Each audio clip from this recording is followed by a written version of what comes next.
안녕하세요. 속전속결 로사쌤의 파이썬 기초문법 8번째 시간입니다. 오늘은 리스트를 정렬하고 복사하는 방법에 대해서 배워보도록 하겠습니다. 먼저 리스트를 정렬하는 방법을 배워보도록 할게요. 리스트를 입력하겠습니다. 따옴표를 연속 2개 입력하면 실은 값이 없는 상태입니다.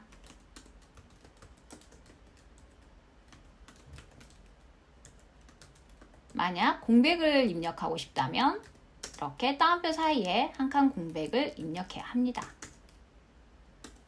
만약 A의 1번 인덱스 값과 새로운 문자를 연결하면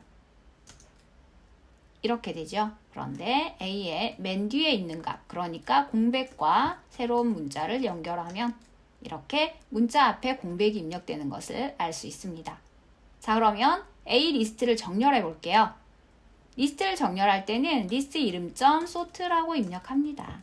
가로를 열고 닫고 하시면 되는데요. 이때 주의하실 점은 A 자체의 값이 바뀐다는 겁니다.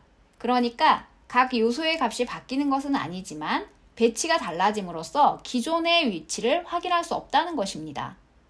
그래서 정렬한 후에도 원래의 자료의 위치를 확인하고 싶다면 sorted를 사용하거나 리스트를 복사해야 합니다. 자, 그럼 sort에 의해서 정렬된 결과를 살펴보도록 하겠습니다. 맨 앞에 값이 없는 원소가 있고 그 다음은 공백, 그리고 B, S, T로 시작하는 이러한 문자열이 차례대로 배치되었습니다. 알파벳 순서죠. 자, 그러면 반대로 내림차순으로 정렬을 하고자 할 때 어떻게 하는지 볼게요. A.sort 하고 reverse는 true입니다. 문자열 정렬할 때 보셨죠? A를 확인해 보면 태권 V가 맨 앞으로 배치된 것을 알 수 있습니다. 이번에는 숫자를 정렬해 볼게요. B를 입력하겠습니다. B.sort를 입력하면 오름차순, 그러니까 작은 숫자가 맨 앞에 배치가 됩니다. 그리고 B.sort reverse는 true 라고 입력을 하면 내림차순으로 정렬되어서 가장 큰 숫자가 맨 앞에 배치됩니다. 만약 문자와 숫자가 함께 있는 리스트라면 어떻게 될까요?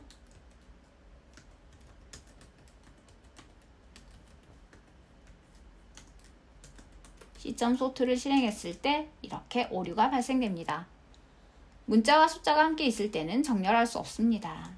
만약 이렇게 숫자를 문자 형태로 저장하면 정렬이 가능하겠지요.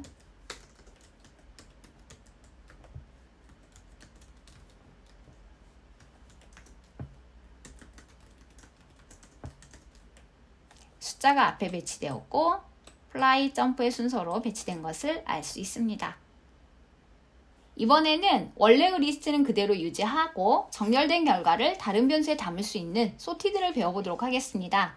우리가 문자열을 정렬할 때 sorted를 사용했었어요. 한 번 더 살펴볼까요? A는 happy라고 입력을 하고 B는 sorted A 이렇게 입력을 합니다. 그러면 B의 결과는 A라는 문자열이 각자 분리되고 알파벳 순으로 정렬된 다음에 리스트 형태로 저장이 되어 있습니다.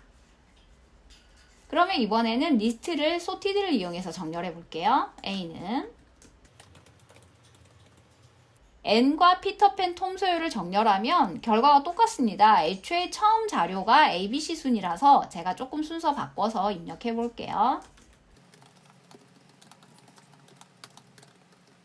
자, 이제 sorted를 이용해서 정렬해 볼게요.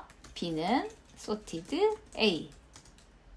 B의 결과를 살펴보면 N, 제리, 피터팬, 톰 소요 이렇게 ABC 순으로 오름차순으로 정렬된 것을 알 수 있습니다. 그리고 A는 처음 자료의 배치가 그대로 유지되고 있습니다. sorted를 이용해서 내림차순을 하려면 조금 전에 sort와 마찬가지로 reverse는 true를 추가하는 거 아시죠? 해볼게요. C는 sorted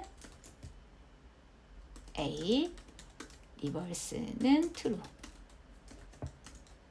C를 확인하면 톰 소요가 맨 앞으로 배치되었고요. 여전히 A는 기존의 배치를 그대로 유지하고 있습니다. 그래서 리스트를 정렬할 때 기존의 값이 변경되어도 괜찮다면 A.sort 이렇게 list.sort를 사용하고 기존의 값은 그대로 유지한 채로 정렬된 내용이 필요하다면 새로운 변수에 sorted list 이 값을 저장하시면 되겠습니다. 코딩 테스트 문제를 풀다 보면 리스트의 값을 그대로 복사해서 사용해야 하는 경우가 있는데요. 이때 주의할 점이 있어서 알려드리도록 하겠습니다. 먼저 리스트를 복사한다면 PPT 1번에 있는 것처럼 copy라는 명령을 사용해야 합니다. 그런데 일반적으로 우리가 변수에 같은 값을 넣을 때는 등호를 사용하기도 합니다. A는 3이고 B에 A와 같은 값을 넣으려면 B는 A 이렇게 하지요. B를 살펴보면 B에도 3이 저장된 것을 알 수 있습니다. 그런데 리스트는 이렇게 하시면 안 됩니다. 자, 리스트를 입력해 볼게요. 3, 5, 2, 4, 9 이렇게 입력을 하겠습니다. B는 A라고 입력을 하면 이때 3, 5, 2, 4, 9가 저장된 메모리를 A가 참조하고 있고 B도 똑같이 그 위치를 참조하는 상태가 됩니다.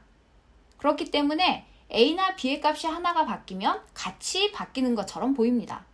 실행해 보겠습니다. A3은 99라고 입력을 해볼게요. A를 입력하면 A3번 인덱스의 값이 99로 변경되었습니다. B를 살펴볼게요. B도 함께 변경되었죠?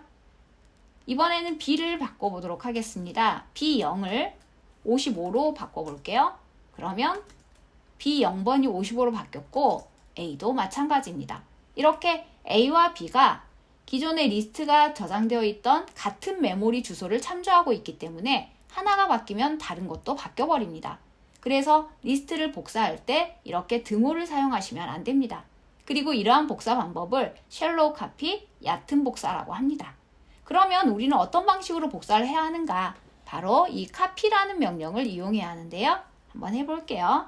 이번에는 C는 A.copy라고 해보겠습니다. 그러면 A 리스트를 하나 더 만들어서 다른 메모리 위치에 저장을 합니다.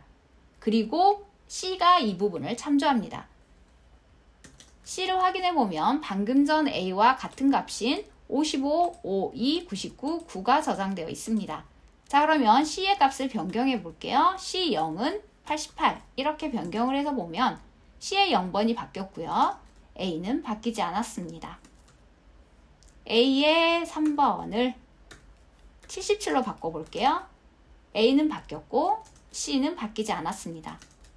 B는 여전히 똑같이 바뀌고 있죠. 그래서 리스트를 복사할 때는 절대 등호를 사용하지 마시고 copy를 사용해야 한다는 점 꼭 기억하시고요. 이렇게 copy 함수를 사용하는 복사를 deep copy, 깊은 복사라고 한다는 점도 알아두시면 좋겠습니다. 자, 오늘 이렇게 해서 리스트의 정렬과 복사를 살펴보았는데요. 정말 중요한 내용입니다. 꼭 다시 한번 복습하시고 정확하게 기억하시기 바랍니다. 감사합니다.